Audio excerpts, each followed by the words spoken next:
you have the Constitution, you have Ta'if, and now you have Doha, which is a reaffirmation of Ta'if. Different actors use these documents differently. They use them as sources for emulation differently. Some players look at Lebanon as a place where majoritarian politics should prevail. Others use or refer to the National Pact and the post-Civil War documents to enshrine the notion of consensus. Irregardless, when you're looking at this from a US perspective, you just see challenges. You don't see deliverables. You don't see active partners who can actually translate ideas into meaningful action. We can come back to that later as well. Yeah, I think I largely agree with that. I mean, you have institutional problems in Lebanon. It's a weak reed on which to look to support. I think that the U.S. government would be more interested and has proven itself more interested in really supporting the LAF when there's some demonstration that the government of Lebanon is willing to take difficult decisions, that they have the political will to do certain things. And I'm not referring at all to disarming Hezbollah. I mean, everything is controversial in Lebanon. The deployment to the south, well, what are they going to do when they're down there?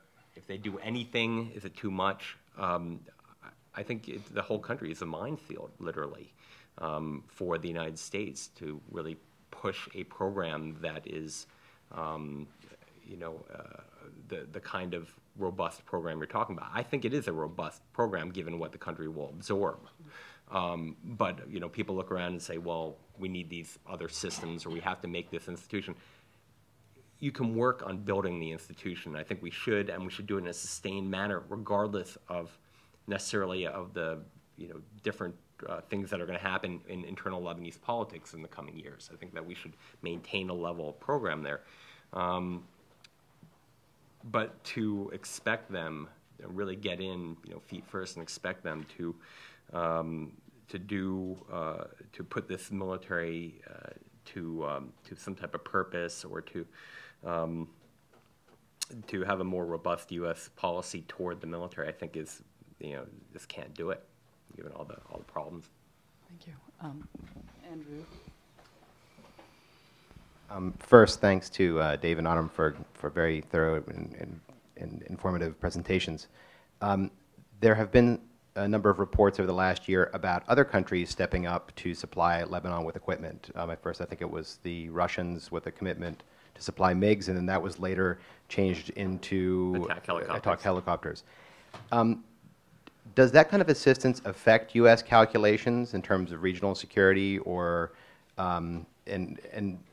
and how does that impact how perhaps Lebanon policy would be regarded here in Washington? Does it? At what point would that kind of assistance start ringing alarm bells?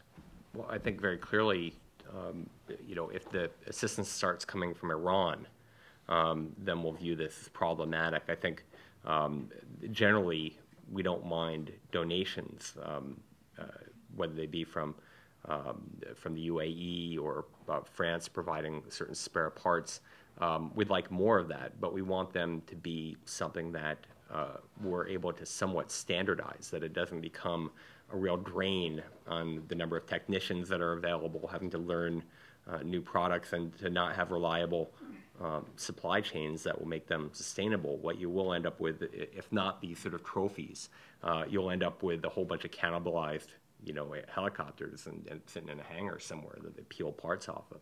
And that I don't think is to anybody's real benefit. When I started working at the Burke Chair, my first project was on the Israeli-Syrian balance, as some of you know. Back then, we were covering whether or not the Russians would provide Syria or Iran with S-300s and S-400s. And we're still covering whether or not Russia will provide these countries with these systems. The reality is that if it's difficult for the Russians to take a decision to disrupt the regional balance when it comes to major regional players like Iran and Syria, it's actually an easier choice when it comes to Lebanon. It's very easy for the Russians to antagonize rhetorically the United States in a place like Lebanon. And there's also an important reality to bear in mind. Any assistance from the Russians is never going to be free. That's something that is not sufficiently played up in terms of the debate about other sources of funding. If it was going to be the MiGs, they were going to be second-hand MiGs that the Algerians rejected, which I wrote about in my North Africa book. And this is something very interesting too. And the Russians have a marketeering approach to their systems and want to get as many sales as possible. But at the same time, they realize that if they don't get Lebanon these systems, that's fine. Just talking about it upsets the US, and that's good. And in terms of the Hinds, again, it won't be for free. No assistance from Russia or from the EU or any other provider can match the quote-unquote, forgive the slang, bang for the buck that you get out of US security assistance, simply because there's transparency, there's interoperability, there's an eye towards a total package approach, long-term sustainment. And frankly, the LAF has basically taken a very simple position for the last 2 years that the MiG debate has been raging, which is, we won't say yes, we won't say no. Simply because they don't want to upset the Russians. They assume that the US is paying attention, and the US is.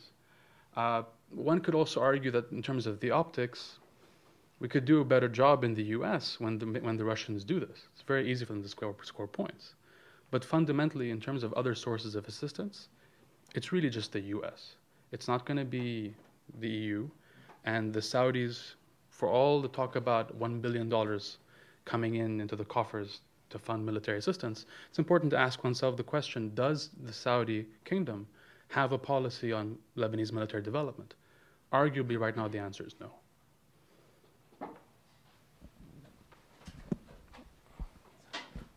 George Bailey with the Lebanese Information Center. Minister of Defense, Ilyas Moore, the Lebanese Minister of Defense, was here last month heading a senior LAF military delegation.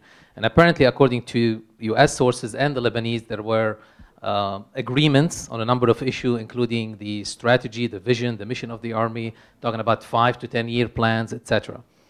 Can you comment on these agreements, please, and what would be the implication, especially in the context of today's politics in Lebanon, where we're hearing about a review of all Lebanese US security assistance, which is happening now regarding the ISF, which obviously might impact other Lebanese US security agreements, assistance, etc. Thank you. The JMC is interesting because for me it encapsulates a lot of the paradoxes that I enjoy analyzing. There's a debate in Lebanon and in the United States about what national strategy for defense Lebanon should have. Arguably, the debate is different in the US than the one in Lebanon. The one point that I would make on the Lebanese side is that the national dialogue is supposed to address the strategic vision for Lebanon, but the LAF is not a partner in that dialogue. In essence, there is a view within the LAF about what it should look like in 5 years. That view is informed mainly by procurement strategy, not in terms of an end state for the LAF. There is a vision that is slowly taking shape. And this was not, it was not enshrined during the JMC. It's a process that has been going on for at least a year, 2 years. Again, it's important to remember that the LAF has institutional atrophy. It impacts procurement, it impacts planning. And you're asking them to do planning in a context where they're being told the national defense strategy is not your concern. We, the political sphere, have to figure out what kind of national strategy we should have, and then we can tell you what you can do. In line with that, the LAF basically are taking a very end state from a procurement standpoint path towards military development. It has to do with getting more soft training. It has to do with getting more of the nuts and bolts. It has to do with more standardization and ammunition for training. It has to do with a long-term path for